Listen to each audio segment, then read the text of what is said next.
We have made thousands of dollars selling items that we no longer want or need. To sell on Marketplace, all you need is a Facebook account and one of these to take photos. If you don't know us, I'm Larry. And I'm Hope. And we're from Under the Median, where every week we bring you videos on practical frugality. And we've got a really practical one for you today. We're going to talk to you today about some strategies that we put into place for selling on Marketplace. Now, you can use these strategies for selling on other platforms. It doesn't just apply to Marketplace. What sets Marketplace above some of the other platforms are many things. For one, it's quick, simple, and easy to use. Much easier than some of the others. The other really great selling point for Marketplace is it is free. As long as you're not including any kind of shipping arrangements with Marketplace, it is absolutely free to list your items. If you have a Facebook account, then you have Marketplace available to you. All you have to do is go over on the left side on your computer and click Marketplace, and you're in the platform. From that point, you can search all kinds of used items for sale and some new items in your area. And you can also list items. So if you're ready to clear some clutter in your home and make some extra cash, let's get started.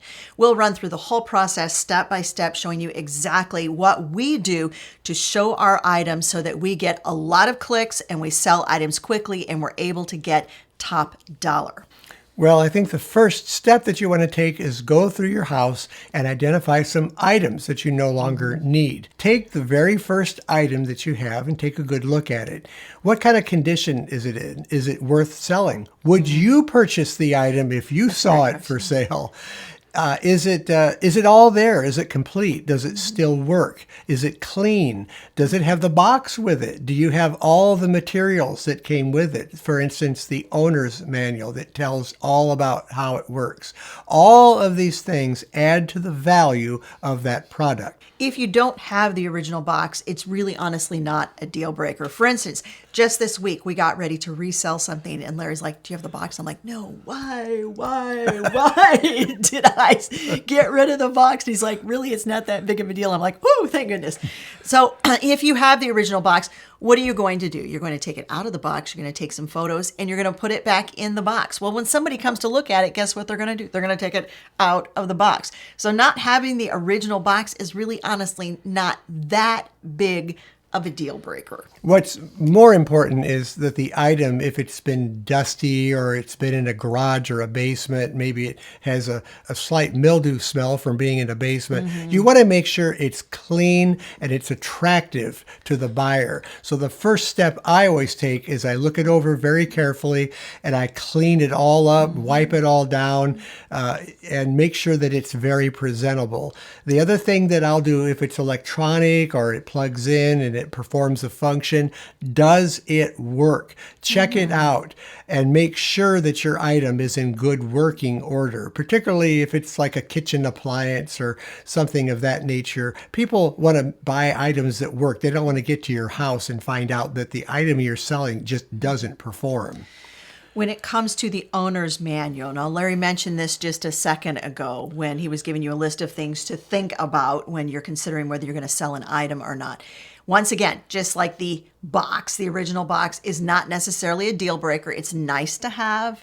Yes, you may be able to say it's in the box, but the owner's manual is kind of the same way. And Larry has actually a couple of really clever workarounds for you if you don't have the owner's manual. Well, the simple, easy workaround is if it's not a very old item, you can probably go to the manufacturer's site and download that owner's manual. Then you can just put it on your computer or even put it on a flash drive and have it ready for the buyer if they need the owner's manual.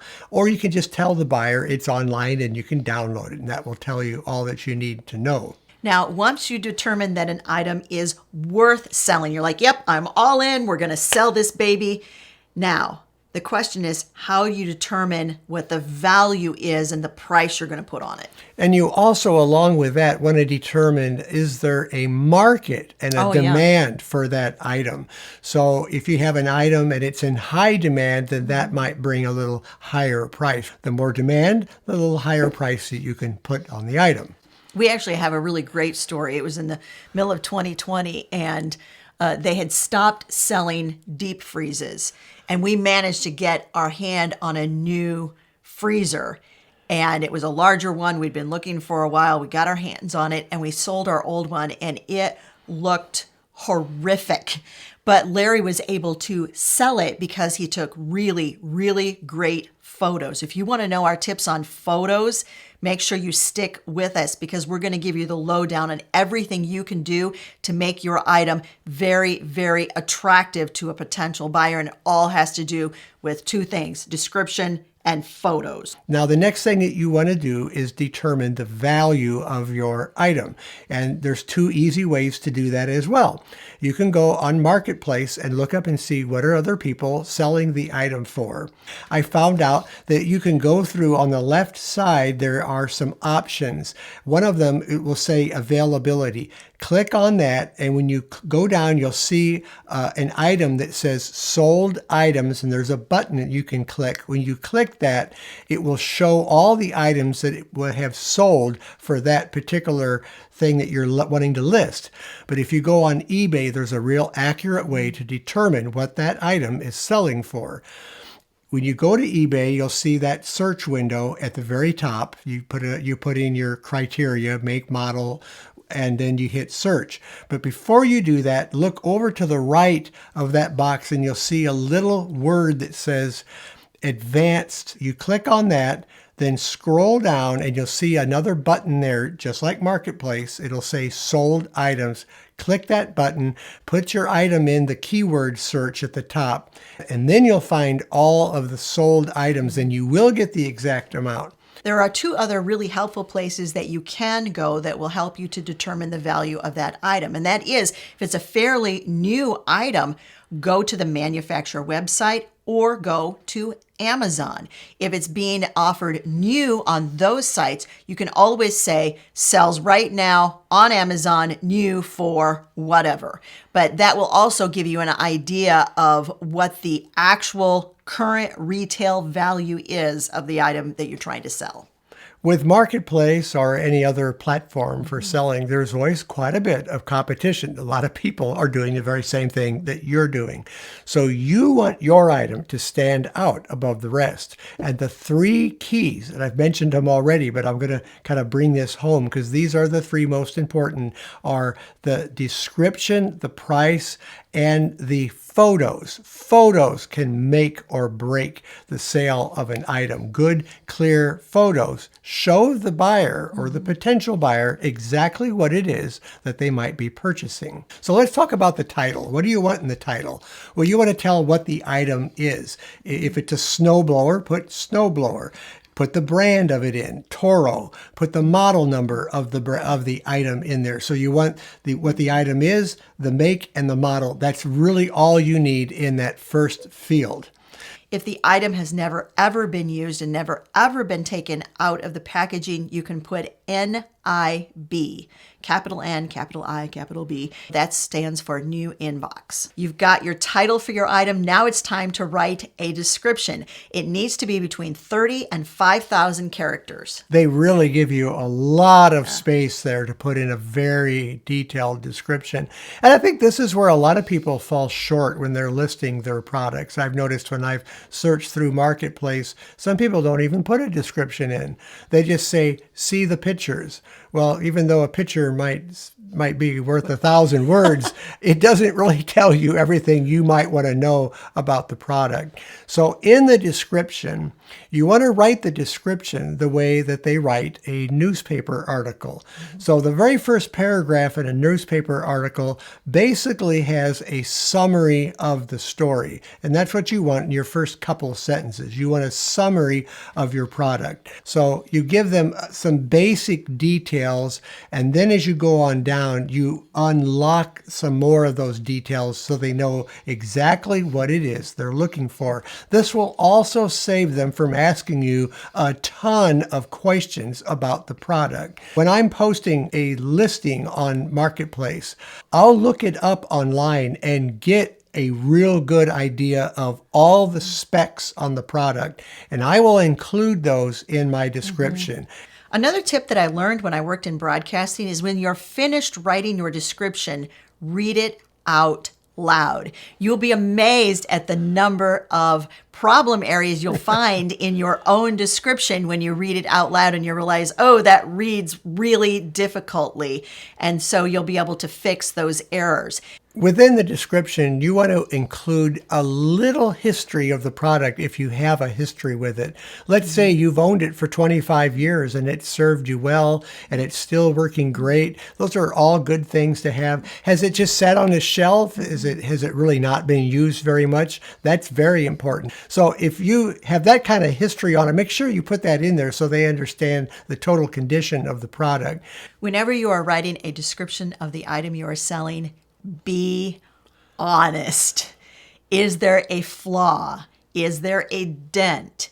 Is there a problem? Is there plastic broken on it? Make sure that you're absolutely forthright if there's anything glaring. Now, if it's normal wear and tear on an item of that age, it's not always necessary to say that. You can just say normal wear. But if there's a crack or there's something missing or a kind of a glaring flaw, then you should mention that, and it should be included in your photos, and that's what we're going to talk about next. But before we move on to photos, how to take them, and Larry is going to show you a really, really slick way to create something in your home that all of the professionals use when they're selling their items, and you can make this in your own home for less than $5. So make sure you keep listening for that. But before we get to the photos, do us a favor, will you? If you're finding this information helpful, scroll up, give this video a like. It helps us with the YouTube algorithm. And if you are not subscribed to Under the Median, make sure you hit that subscribe button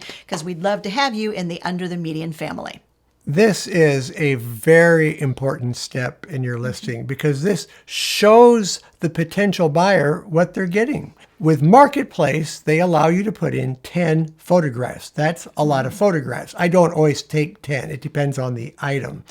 The photographs are very critical that you take nice, clean, sharp pictures, and you want to cover all of the detailed areas that will show off and highlight your item. One of the easiest things to do when you're taking a photo is make sure that you're taking the photo of your item in a completely uncluttered environment. When it comes to posting multiple photos for your item, you need to be aware that unlike when you put a post on your personal Facebook page and you're allowed to write a description for each photo, you cannot do that on Marketplace. You cannot add descriptions to the photos. There is something you can do if you want to add some descriptions. If you have the ability to do so, you can take it into a simple editing program and add some text. I've done that. I've added some text to point out what some buttons or levers were on an item, put an arrow to help them to see what does what. You can include in your description all of those things if you need to. Now, I want to talk about the very first photo. This is the photo that shows up in the search of your item. It's the very first photo that they're going to see, and it's the only photo they're going to see when they first search for it. That photo shows up as a square photo on the Marketplace platform. Most people do not take that into consideration, and they'll take a photo of, let's say, a car, and all you see of the car is just the middle section of it. You can take that into consideration when you're shooting an item. Will the whole item show up if it's in a square format? I usually take it into an editing program and then shrink it down to a square size so I know for sure how it's going to appear on that first photo. Here's another mistake that we have seen people often make on Marketplace, and that is considering what your first photo is. Yes. That first photo should be an overview of whatever the item is that you're selling. Show the whole item if you can in that first photo, and immediately they're going to go, oh, I get what this is. Don't make them guess what it is or they won't click on your item. So the first photo should be an overview of your item or items. The rest of your photos should just pretty much tell the story of your item. It's okay to take that item outdoors if you need to. Natural light is great. You want to make sure that there aren't a lot of harsh shadows. And if you're going to use a flash, be aware, particularly if you are shooting something with a shiny surface, you're going to wind up with that flash of light. And sometimes that's very distracting in the middle of your photo because it's reflecting off of the surface of your item. I would often take an item outside, put it on our porch table, and just use the brick wall behind it as the background. So you don't have to do anything real expensive to get a very simple, uncluttered shot of your item. It's really helpful for the buyer if you can show the size of the item that they're purchasing. Larry often uses either a ruler or a yardstick just laid right alongside the item so they can immediately see about how many inches long that item is. You want to make sure as you're shooting your photos that they're in focus. So many times I've done some of these photo shoots that I've come back in the house, put the photos into the computer only to find out that they were not in sharp focus. It is so easy to use an iPhone or an Android phone to do your photography work. Those take really good clear photos and they allow you to get some great close-up shots as well. One of the things that I like to do in my photos is if the item works and it's very visible that it's working, go ahead and include a couple of photos of it showing it turned on and working. So make sure that you put in the description that you just tested it and that it is working because they want to know, does it work? But by shooting a photo of it working, that shows them that it works. When it comes to shooting high quality photos, the pros use what is called a light box. Now, you don't need to invest in this piece of equipment because Larry is going to show you how he creates a light box in a corner of our basement. It's real easy to do this using 4 sheets of poster board. All you need to do is go to your Dollar Tree store and get 2 pieces of white poster board and 2 pieces of black poster board. Now, why do you need those 2 colors? If you're shooting a dark object, you want to use a white background. If you're shooting a light object, then you want to use the black background. This sets it apart from that background.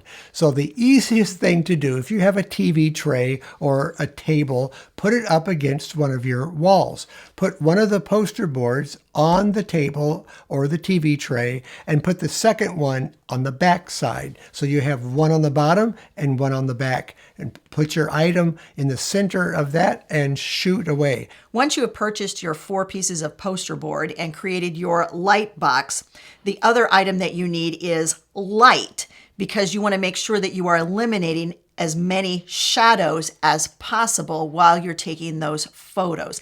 A light source can be super easy. Now, Larry and I just happen to have studio lights for our YouTube studio, and he grabs one of those lights and pulls it over to that corner where he's created the light box. But you don't need to invest in a special light when you're taking these photos. So here's a real simple thing you can do. You can get a utility clamp light from your hardware store, and they are not very expensive. And just put an LED bulb, like a 10-watt bulb in it, and clamp that to a chair. Move the chair over to where you have the poster board set up, and you're good to go. You don't want the light behind your item, though. When you're shooting, don't shoot toward the window because that will create what we call backlight, which means that what they're going to see in the photo is the light coming in the window, and your view of your item will actually be darkened and obscured. I mentioned in the video just a little bit earlier that if you use the local pickup only, that Facebook Marketplace is completely free to use for you. But if you click on the shipping aspect, say you want to ship the item out, then they do charge you 5% of the total selling price for the product. I do all of my transactions for local pickup only, and that way we just keep all the charges out of it. Okay, so you have a really great title for your item. You have an amazing description, and now you have terrific photos. You've got it all posted. It's on Marketplace, but there are actually some things you might want to consider after you've got it posted that will make the experience for your potential customers even sweeter and keep them coming back and watching for every time that you post new items on Marketplace. Marketplace uses Facebook Messenger as the go-between between the seller and the buyer. So you want to be checking your Messenger messages in order to get the information that the sellers are going to contact you. So you want to have that on your phone for sure. Have the messenger on your phone so you can very quickly get a message and respond to it. Make sure that your response to potential buyers is clear and it's concise. Make sure that if you are selling this item first come, first serve, that you don't schedule them to come and then they come and they're disappointed because someone else has gotten in ahead of them. We always kind of have a standing rule where if someone has scheduled with us to come look at an item, we don't take the next person in line until that person has either shown up and purchased the item or not shown up and not purchased the item. You want to use really good discretion when you're dealing with people, dealing with the public, that you're being very fair and honest with them. Speaking of selling things locally, there's always a concern about what do you do when you're meeting someone to have them pick up and purchase an item. Now, Larry just retired from 20 years at our local police department, so he knows this, and maybe a lot of people don't. Many local police departments will allow for transactions to take place, like if you're meeting someone to purchase something or to sell something on Facebook Marketplace, you can meet them right in the foyer of the local police department. Super safe way to do it. I think that's the very best way to do it. But if you don't want to go to all that trouble, you're not close to a police department, you can meet them in a very well-lit public place. That's another safe way to do it. So you have to use your own discretion on how you want to do pickups. Some people just do local porch pickups where they have the item on the porch, that people come by, they don't even knock at your door, they leave the money in your mailbox. And frankly, we've done a lot of them like that, where we're home, but we don't even have to answer the door. And they'll message me saying they're coming over. And then when they get there, they'll say, I've got the item and I left the money, and I'll go to the mailbox and there's the money, and we're all done with the transaction. When you're done with the transaction, make sure that you go back on Marketplace and mark that item sold, so it will take your item out of the queue and you won't have anybody else inquiring about it. But do not mark the item sold until you have cash in hand. Until that point, mark it as pending. If you mark it sold and someone comes and chooses not to purchase your item, that means that you have lost all the communication with other potential buyers that are already waiting next in line. There are different ways you can do payment on Marketplace.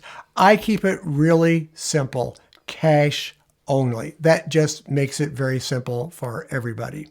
If you are on the other end of this whole spectrum and you are not selling, but you are looking for places to buy high quality used items at great prices. We mentioned much earlier in the video that this is part 2 of this series. This was selling, and earlier in the series, we did buying. We revealed our top places that we really love to look for used merchandise, and we showed you around our house and showed you some of the items that we have procured using those methods. That video is right over there.